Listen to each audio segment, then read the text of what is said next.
Hello, I'm Father Joe Roesch of the Marian Fathers of the Immaculate Conception. Thank you for joining us as we continue with our year-long journey, reading the diary of St. Maria Faustina Kowalska from beginning to end. Today we take up from where we left off, beginning with diary entry number 605. O Holy Trinity, Eternal God, I thank you for allowing me to know the greatness and the various degrees of glory to which souls attain. Oh, what a great difference of depth in the knowledge of God there is between one degree and another. Oh, if people could only know this.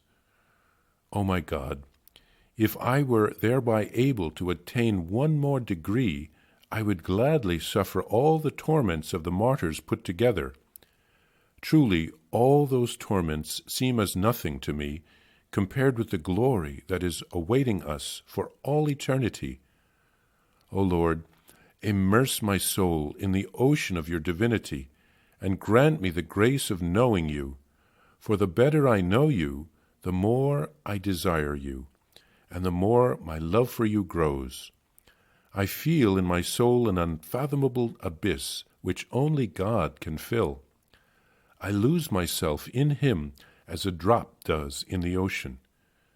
The Lord has inclined himself to my misery like a ray of the sun upon a barren and rocky desert.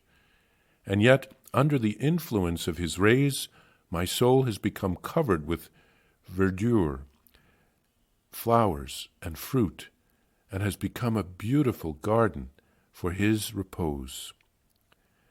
My Jesus, despite your graces, I see and feel all my misery. I begin my day with battle and end it with battle. As soon as I conquer one obstacle, 10 more appear to take its place. But I am not worried, because I know that this is the time of struggle, not peace. When the burden of the battle becomes too much for me, I throw myself like a child into the arms of the Heavenly Father and trust I will not perish. O my Jesus, how prone I am to evil, and this forces me to be constantly vigilant. But I do not lose heart. I trust God's grace, which abounds in the worst misery. In the midst of the worst difficulties and adversities, I do not lose inner peace or exterior balance, and this discourages my adversaries. Patience in adversity gives power to the soul. February 2nd, 1936. In the morning, when the bell awoke me, I was so overcome by drowsiness, which I could not shake off, that I jumped into cold water, and after 2 minutes the sleepiness left me. When I came to meditation, a host of absurd thoughts swarmed into my head, so much so that I had to struggle throughout the whole meditation. It was the same during my prayer time, but when Mass began, a strange silence and joy filled my heart. Just then I saw Our Lady with the infant and the holy old man, Saint Joseph, standing behind them. The Most Holy Mother said to me, "Take my dearest treasure," and she handed me the infant Jesus. When I took the infant Jesus in my arms, the Mother of God and Saint Joseph disappeared. I was left alone with the infant Jesus. I said to him, "I know that you are my Lord and Creator, even though you are so tiny." Jesus stretched his little arms out to me and looked at me with a smile. My spirit was filled with incomparable joy. Then suddenly Jesus disappeared, and it was time for Holy Communion. I went with the other sisters to the holy table, my soul deeply moved. After Holy Communion, I heard these words in my soul: "I am in your heart, I, whom you had in your arms." I then pleaded with Jesus for a certain soul, Father Sopochko, asking the Lord to grant him the grace to fight and to take this trial from him.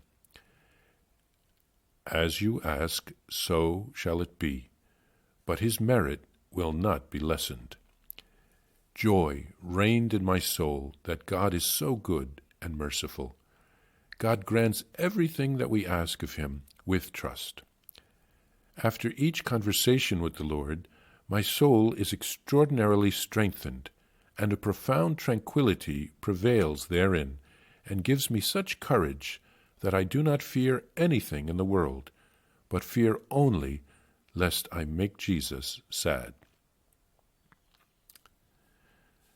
Here St. Faustina writes a prayer to the Holy Trinity in thanksgiving that she has been allowed to perceive the greatness and the various degrees of glory that souls can attain to. We all should strive to reach that degree of glory which God has set for us. It means cooperating with the individual plan that God has for each of us. I just read a beautiful story of an elderly man making a visit to a Eucharistic adoration chapel. He asked the Lord when he would take him home, and the Lord told him, "You will give an account of your life when it is most advantageous to your soul." So God is so very merciful to us.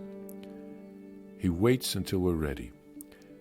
St. Faustina writes of overcoming drowsiness and many distractions during her meditation and her prayer time, but then being blessed with a visit from the Holy Family during Mass. That was on the feast of the Presentation in the temple, and Mary and Joseph present Jesus to Faustina, and then Jesus assures her that he remains in her heart. St. Faustina prayed for Father Sopoćko, and she asks that a trial be taken from him, and God does so, but says that he will still be given the merit of having withstood that trial. God is very generous.